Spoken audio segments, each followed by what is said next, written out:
So this is not the video I want to be posting today. If you guys watched the last one where I did day 2 of the rallycross, you know that this week was supposed to be me taking the car to NOLA to do my track day with the HPDE and NASA, thanks to Toyota, but unfortunately had a bit of an incident on the way back home today from a event that I filmed for a future video that you guys will see with Isaac and the boys. But I mean, let's just get into it. Well, this is fantastic. Somebody hit my car. Let me turn the flashers off here. Yep, I was sitting at a light. Maybe I can turn the lights on.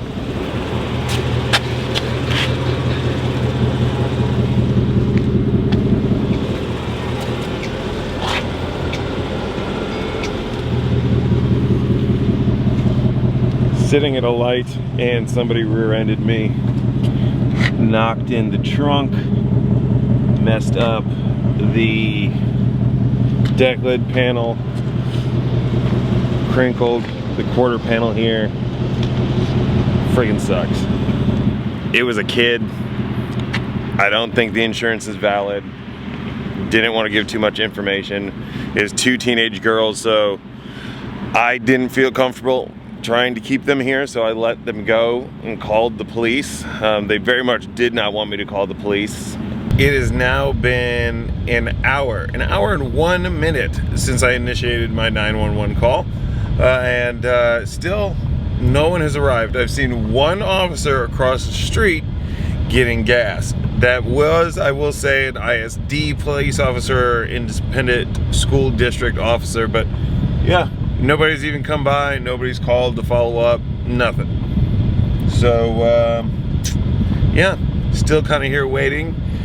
Probably gonna find the nearest police station and just kind of cruise over there, because I honest to God do not think anybody's coming. So, quick update, call went into the police station, and we have constables and sheriffs here, and I don't know if wherever you're watching this, if you have the same, but it's a call that's supposed to be picked up by the sheriffs. However, the constables are looking to see if they can assist in it. So it's in one of those weird little jurisdiction areas. So it's going back and forth between constable and sheriff as to whether or not they're going to see who picks it up. They have said that I can't go into a police station because it's the weekend and those facilities are closed and they're only open Monday through Friday for you to walk in there. And they said they don't know if it'll be an issue if I try and wait until tomorrow to go in to report it. So basically at this point, we've been waiting an hour and 15, almost an hour and 20 minutes. I have to continue to wait for someone to show up.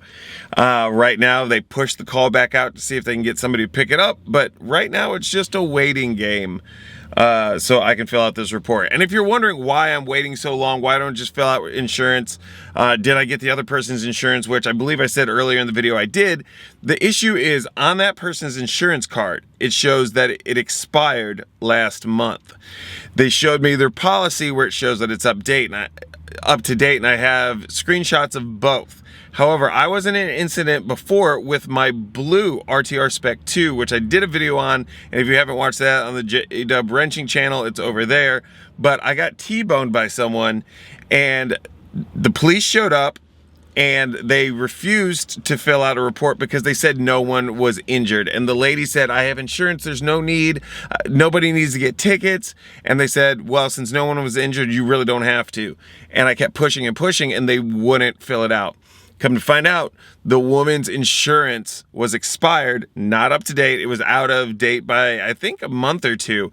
So their insurance would not cover it. So my insurance ended up having to cover it, and they dinged it against me for having to draw that out. So I want to make sure that I have the police report, so if anything happens, it shows up as an uninsured motorist, which still kind of has a mark on you, but it's not as bad as if you don't have a police report or if you don't try anything at all. So now it's just a waiting game. Now, for anybody who's not up to date on the situation of what's going on, I was in NOLA Motorsports Park yesterday driving. That's 6 hours away from me. So I drove 6 hours back. I attended a friend's birthday party. My own mistake, didn't get home into bed until 4:30. Hour and a half of sleep, drove 3 hours to go be with Isaac and Brian and Jose today for filming. And then another 3-hour drive back, got hit, and now waiting an hour and 20 minutes for a police officer. So this has been a cool 24 hours. How's it going? I've had better days. Nothing worse in the world though. See that? Yeah. I was stopped at the light over here. The young woman rear-ended me, came over here. She gave me an insurance card, but I'm not really sure if it's good. She very much did not want me to call the police. She said this isn't the first time this has happened to her. So, yeah. Did you get like her ID and stuff? I didn't get an ID. I got the license plate of the vehicle, and just the insurance information she gave me. And I'm not even sure if that's her actual name on there. Get the license plate. Yeah, sure. How long have you been waiting? About 2 hours since I made the call. That's terrible. Sorry about that. This is man. normally sheriff's office. Yeah. They're the ones who take this area. But, so they got rolled over to us. I was out there by. It took me about 30 minutes to get out of here. So sorry for that. No, hey, thanks, man. I know you guys got other things to do. Okay, let me go run her plates if she's got insurance. Sure. Because she actually did stop and show you some type of like insurance info and whatnot. This isn't technically like a hidden run. If anything will classify this just as like a basic run. Okay. If she doesn't have insurance, we'll go from there. Okay. Yeah, I just want to be able to have something to show the insurance company. Yeah. Thank you.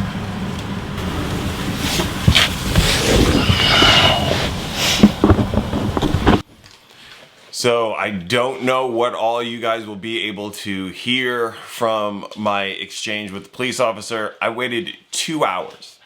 Actually 2 hours and about 20 minutes to wait for an officer to show up. Someone finally did show up, Officer Williams. Thank you to him. He was a very nice officer. And that's one of the reasons too why I didn't put him on camera, because I didn't want to make it awkward since he was there to help me out. So in case you couldn't hear what was going on, what freaking sucks is the young woman who hit my car.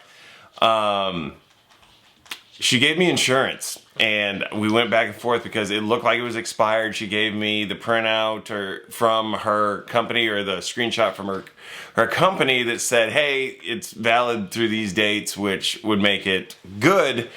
Didn't really want to give much information outside of that, which was a little fishy. And since it was two teenage girls, I felt uncomfortable trying to make them stay.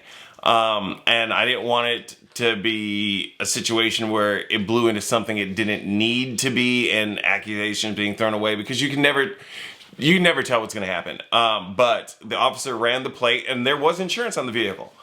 However, it wasn't the insurance that they gave me, and it wasn't under the name that they gave me. There you have it. He's going to label it under criminal mischief, and I'm going to have to turn that into my insurance and hope that I don't get dinged. Sucks. Like, this car means a lot to me because I was part of the team that developed this program for RTR, the 10th anniversary. I was part of that, and to get one, and now it's late, so right now I'm going to just assess what's going on, and in the next video I'll walk around the car when it's daylight and let you guys know the update. Gotta wait a couple of days for the police report to go in before I can submit it to insurance, but I mean, it's YouTube, so like and subscribe, hit the bell notification so you don't miss any of the updates on the Spec 5. After that, hopefully we can get back into the fun stuff. See ya.